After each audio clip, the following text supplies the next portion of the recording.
students, welcome to the Lahore Garrigan Junior and Upper School and welcome to the 10th biology class. बेटा 10th biology में chapter number 12 coordination and control, उसमें से बेटा हम almost सारा lecture discuss कर चुके हैं। लास्ट लेक्चर में हमने फीडबैक मैकेनिज्म डिस्कस किया था और आप में से कुछ स्टूडेंट्स बेटा बार बार क्वेश्चन कर रहे थे कि टॉपिक आपको क्लियर नहीं है। तो बेटा आज के लेक्चर में पहले हम थोड़ा सा जो है ना उसी टॉपिक का दोबारा से रिव्यू देखते हैं कि हमने जो फीडबैक मैकेनिज्म है उस वाले लेक्चर में हमने क्या डिस्कस किया था। ठीक है, पेज नंबर है बेटा आपके पास 51, टॉपिक है फीडबैक मैकेनिज्म। पेज नंबर है आपके पास 51 और जो टॉपिक हम डिस्कस करने जा रहे हैं बेटा वो है फीडबैक मैकेनिज्म।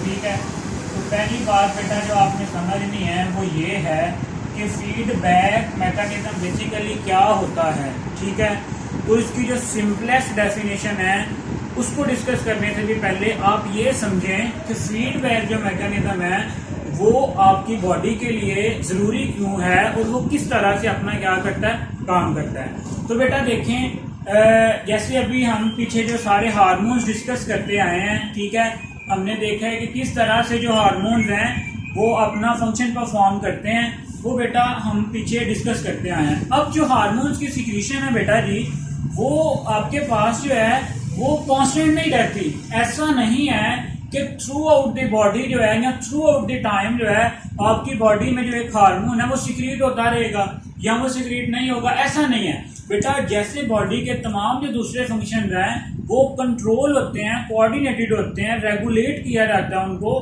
बिल्कुल इसी तरह से बेटा जो आपकी बॉडी की एक्टिविटीज हैं उनको भी क्या करते हैं, रेगुलेट किया जाता है। सो जो हार्मोन्स की कंसंट्रेशन है बॉडी में कि कब इंसुलिन सिक्रीट होगा, कब ग्लूकागोन सिक्रीट होगा, ठीक है, या जो आप पीछे डिफरेंट कब पिट्यूटरी ग्लैंड में से जो थायराइड स्टिमुलेटिंग फैक्टर है वो रिलीज होगा। तो बेटा हमारी बॉडी में पूरा कोऑर्डिनेटेड सिस्टम मौजूद है जिसको क्या किया जाता है, रेगुलेट किया जाता है। किस मैकेनिज्म के थ्रू, फीडबैक मैकेनिज्म के थ्रू। चलें अब आते हैं कि ये फीडबैक मैकेनिज्म है क्या। तो जो सिंपलेस्ट इसकी डेफिनेशन है बेटा वो आप इस तरह से कर सकते हैं कि if the output of a process, ठीक है, किसी प्रोसेस की आउटपुट रेगुलेट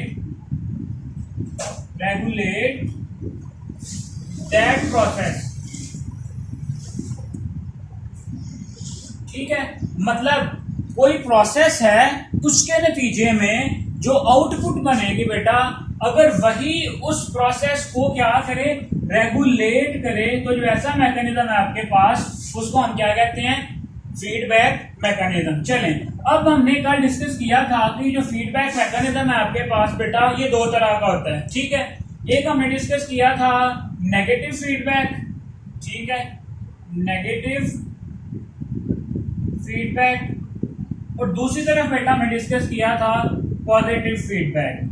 चलें अब देखते हैं कि जो नेगेटिव फीडबैक है ये क्या करता है और जो पॉजिटिव फीडबैक है वो किस तरह से एक्शन होता है उसका।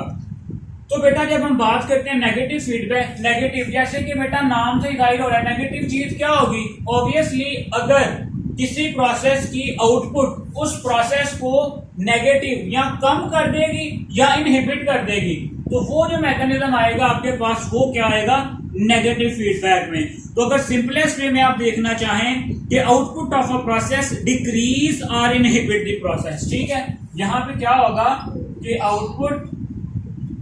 आउटपुट क्या करेगी, output of a process negative है, नेगेटिव में ऑब्वियसली क्या होगा, या तो डिक्रीज, ठीक है, या क्या इनहिबिट, डिक्रीज और इनहिबिट द प्रोसेस। इसी तरह अगर आप इसके पैरेलल चलें, अपोजिट जो पॉजिटिव है उसमें क्या होगा कि आउटपुट ऑफ अ प्रोसेस, ये पॉपुलर लाइन बिल्कुल इसी तरह, आउटपुट ऑफ अ प्रोसेस क्या करें, इंक्रीज द प्रोसेस। ठीक है, अब आते हैं इसके मैकेनिज्म की तरफ। पहली एग्जांपल देखें, आपको पता है कि जो आपके पास आइसोलेट्स ऑफ लैंगरहैंस है जो इंसुलिन में प्रेजेंट है वो क्या करते हैं, ब्लड ग्लूकोज लेवल को कंट्रोल करते हैं। हम पीछे पढ़ के आए हैं कि जो इंसुलिन है बेटा वो कब सिक्रीट होता है, जब आपके ब्लड में जो ग्लूकोज कंसंट्रेशन है वो क्या हो जाए, ज्यादा हो जाए। फॉर एग्जांपल हमने कोई खाना खाया है ग्लूकोज रिच, हमारी बॉडी में क्या हुआ है, ग्लूकोज कंसंट्रेशन क्या हो गई है, इंक्रीज हो गई है। ठीक है, ग्लूकोज कंसंट्रेशन, या ऐसे लिखें इंक्रीज्ड ग्लूकोज कंसंट्रेशन। ठीक है, ये ज्यादा बेहतर रहेगा, increased glucose concentration in body. चलेंगे, अब ये क्या है बेटा, एक स्टिमुलस है। ठीक है, एक रेगुलेटिंग फैक्टर है जो किसको रेगुलेट करेगा, इंसुलिन को रेगुलेट करेगा। कैसे करेगा, अब देखें, जैसे ही आपकी बॉडी में जो ग्लूकोज कंसंट्रेशन है वो ज्यादा हुई तो क्या होगा, जो आपके पास पैंक्रियाज है या आइसलेट्स ऑफ लैंगरहैंस है, आइसलेट्स ऑफ लैंगरहैंस, ठीक है बेटा, वो क्या सिक्रीट करेंगे, सिक्रीट इंसुलिन, सिक्रीट इंसुलिन। अब आपको पता है कि इंसुलिन का क्या काम होता है, कि इंसुलिन ने आपके ब्लड में ग्लूकोज लेवल को क्या करना होता है, डिक्रीज करना होता है। ठीक है, इंसुलिन ने क्या करना होता है, आपके ब्लड में जब इंसुलिन का एक्शन होगा तो क्या होगा, decrease in blood glucose concentration. क्या होगा जी, डिक्रीज इन ब्लड ग्लूकोज। अब देखें, ये वाला जो प्रोसेस था, ये वाला प्रोसेस था, अगर देखें पहले ब्लड में ग्लूकोज कंसंट्रेशन क्या थी, ज्यादा थी।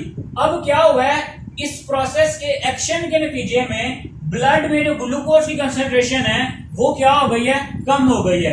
तो बेटा देखो, जैसे ही ब्लड में ग्लूकोज की कंसंट्रेशन कम होगी तो जो इंसुलिन की सिक्रीशन है वो क्या हो जाएगी, स्टॉप हो जाएगी, या नेगेटिवली क्या होगी, रेगुलेट हो जाएगी, या कम हो जाएगी, या क्या हो जाएगी, स्टॉप हो जाएगी। क्यों, क्योंकि बेटा जो उसके लिए था आपके पास स्टिमुलस को क्या था, इंक्रीज ग्लूकोज लेवल। ठीक है, कि ब्लड में ग्लूकोज लेवल ज्यादा होगा तो इंसुलिन सिक्रीट होगा।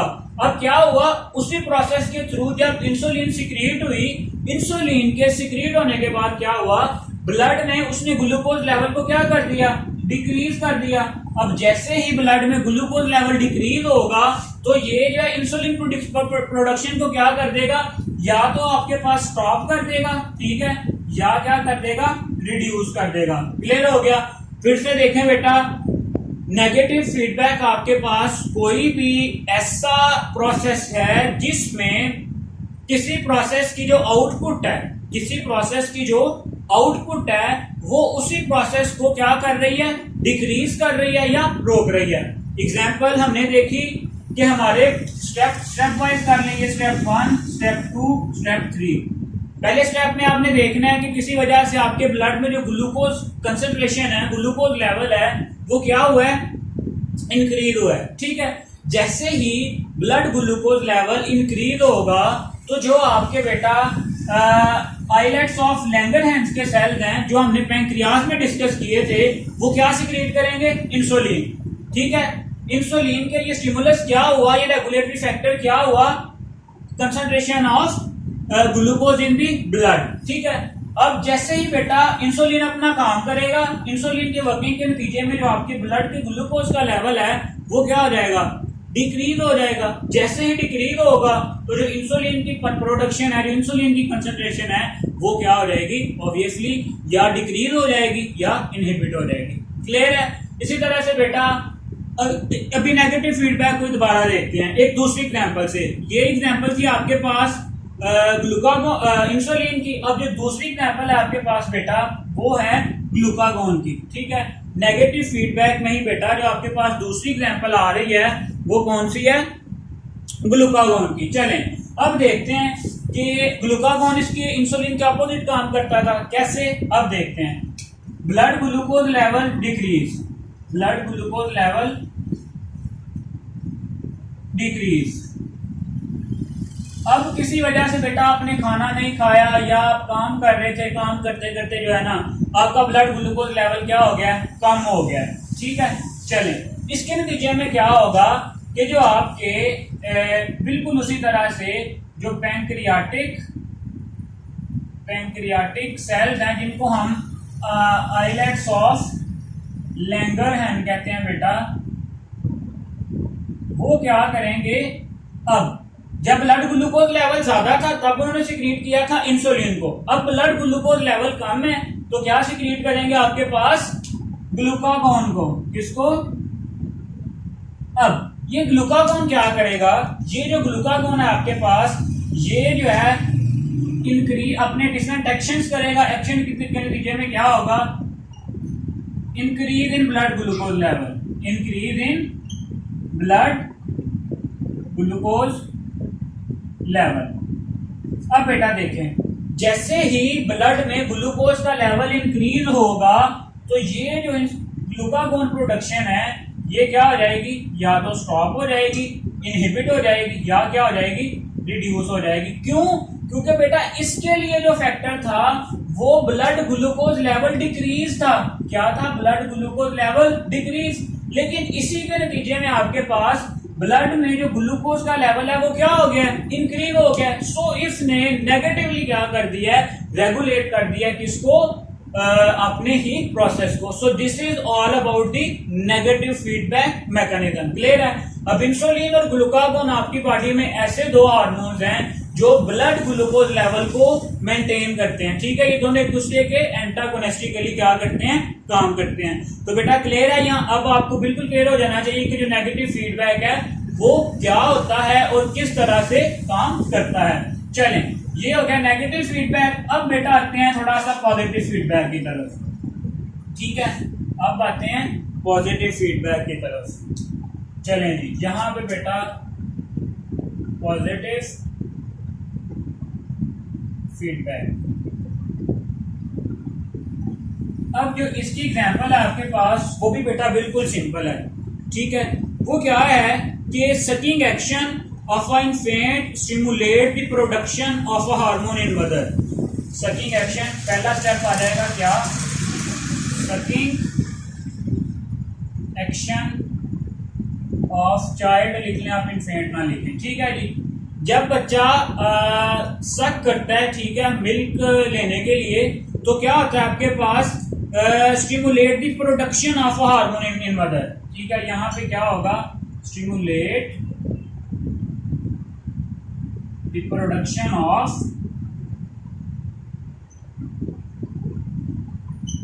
हार्मोन इन मदर,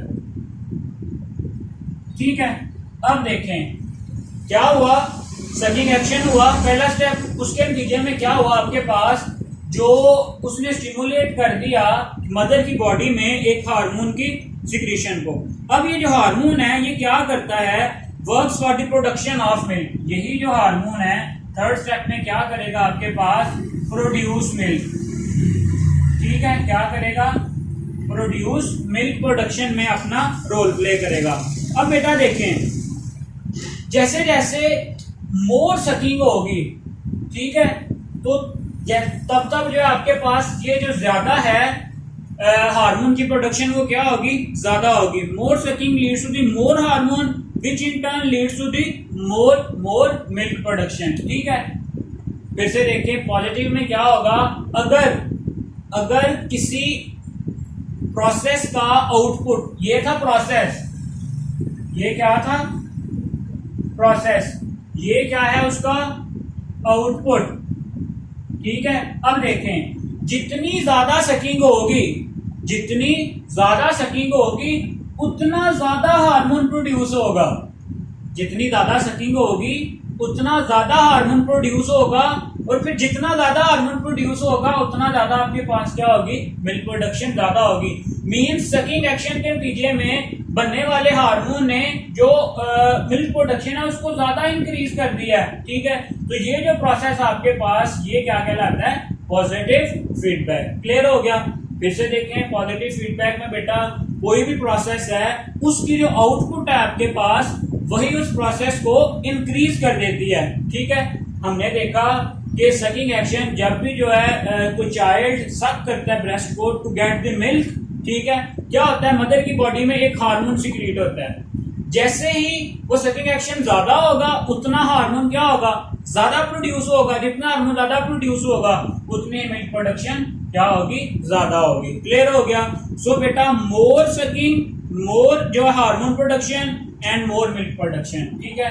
तो ये आपके पास क्या आ गया, पॉजिटिव फीडबैक। सो क्लियर है बेटा, फीडबैक मैकेनिज्म कॉन्सेप्ट के हवाले से थोड़ा सा इंपॉर्टेंट है। इसके अलावा बेटा ये आपके पेपर पॉइंट ऑफ व्यू से भी एज अ लॉन्ग क्वेश्चन भी पूछा जा सकता है, शॉर्ट क्वेश्चन भी, और एमसीक्यूज में भी आपसे पूछा जा सकता है। तो बेटा कुछ स्टूडेंट्स की वजह से जो है हमने इस टॉपिक को रिपीट किया है। होप्स हो के बेटा आपका टाइम तो ज़ाया नहीं हुआ होगा, लेकिन जिनको क्लियर नहीं भी था उनका भी क्लियर हो गया, ठीक है। और जिनको पहले समझ आ चुकी थी उनको भी चीज़ें मजीद क्लियर हो गई होंगी। तो बेटा आज के लेक्चर के लिए इतना ही। फिर नेक्स्ट इंशाल्लाह जो है नेक्स्ट लेक्चर में जो हम नर्वस डिसऑर्डर्स हैं उनको डिस्कस करेंगे और उसके साथ फिर जो एक्सरसाइज है उसको भी सॉल्व करेंगे। अल्लाह हाफिज़।